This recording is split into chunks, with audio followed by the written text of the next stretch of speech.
Bonjour les amis et bienvenue dans la chaîne Simple et Pratique. Aujourd'hui, je vais vous parler des frais de scolarité pour les étudiants internationaux au Canada. Je sais que cela peut sembler compliqué, mais ne vous inquiétez pas. Je suis là pour vous expliquer tout cela de manière simple, facile et pratique.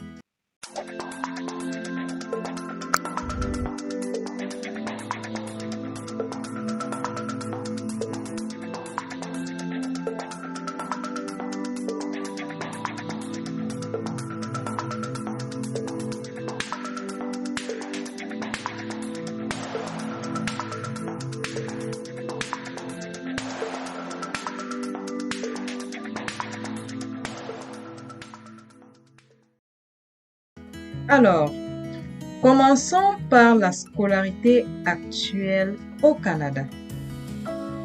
Ce que vous devriez savoir, c'est que les frais de scolarité varient d'une université à une autre et d'une province à une autre. En général, les étudiants internationaux payent les frais de scolarité les plus élevés que les étudiants canadiens. Cela s'explique par le fait que les étudiants internationaux ne bénéficient pas du même financement que les étudiants locaux. Alors, maintenant, parlons des chiffres. En moyenne, les frais de scolarité pour les étudiants internationaux au Canada varient environ entre 15 et 30 000 $ canadiens par an. Je dis par an. Oui, cela peut sembler beaucoup, ou ça fait environ 7 500 000 francs CFA et 15 millions de francs CFA pour la communauté africaine utilisant le franc CFA. Mais seulement à partir de l'année prochaine, ces frais de scolarité vont subir une augmentation assez considérable. Tous ces coûts vont pratiquement doubler. Je vous laisse vous-même faire le calcul cette fois. Notons que ces mesures s'appliquent aux étudiants du premier cycle et du deuxième cycle professionnel. Les étudiants des pays pour lesquels il existe une entente comme la France, la Belgique, ne seront pas touchés par cette mesure.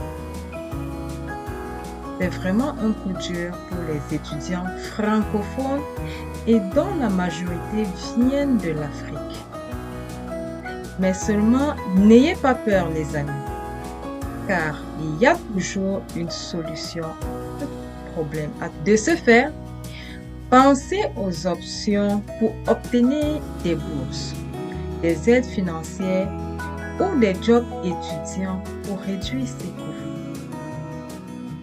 Maintenant, la question que vous me posez sûrement est: comment puis-je obtenir une aide financière ou une bourse? Eh bien, il y a plusieurs options.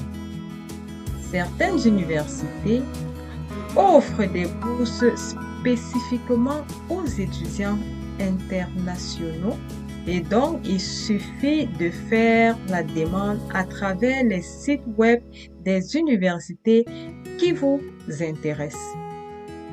Il existe également des organismes externes qui offrent des bourses aux étudiants internationaux. Encore une fois, faites vos recherches et voyez quelles opportunités sont disponibles pour vous. Parfois, ces bourses sont octroyées aux plus méritants. Alors, tâchez de bien travailler les amis. Enfin, n'oubliez pas que travailler pendant vos études peut également vous aider à couvrir une partie de vos frais de scolarité. Au Canada, les étudiants internationaux ont le droit de travailler en temps partiel pendant leurs études soit environ 15 à 20 heures par semaine.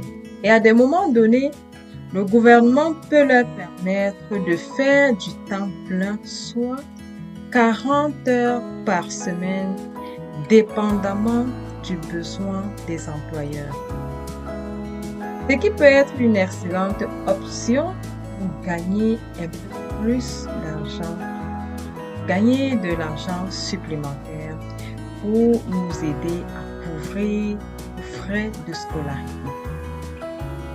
Voilà, j'espère que cette vidéo vous a aidé à comprendre les frais de scolarité pour les étudiants internationaux au Canada pour l'année 2024. N'oubliez pas de faire vos recherches et de chercher des opportunités d'aide financière et de bourses scolaires et surtout ne laissez pas les frais de scolarité vous décourager car il y a toujours des options pour réaliser vos rêves d'étudier au Canada. Merci d'avoir regardé cette vidéo et n'hésitez pas à me poser des questions dans les commentaires parce que je me ferai un plaisir de les répondre. À bientôt pour la prochaine vidéo. Merci d'avoir regardé et écouté cette vidéo et n'hésitez surtout pas de me poser des questions dans les commentaires parce que je me ferai un grand plaisir de les répondre. À bientôt.